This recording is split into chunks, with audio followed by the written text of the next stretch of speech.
The proposed measure seeks to institutionalize the Anti-Drug Abuse Council, or ADAC. The council will act as the main implementing organs for the prevention, rehabilitation, and monitoring of drug dependency cases. This was effectively implemented in the city of Davao during the mayoralty of President Rodrigo Duterte. Okay? So, tinuod ang atong na kuan na. Since i-institutionalize na siya, proven na siya. At least kausa. No? Sa usa ka syudad or sa ka barangay. And kanina hitabo sa city of Davao kung time na si Rodrigo Duterte ang mayor dito. Okay?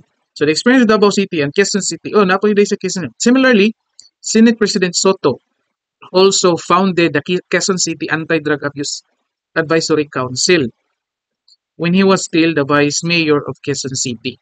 Una na sa day, duha day. So, Davao City and Quezon City.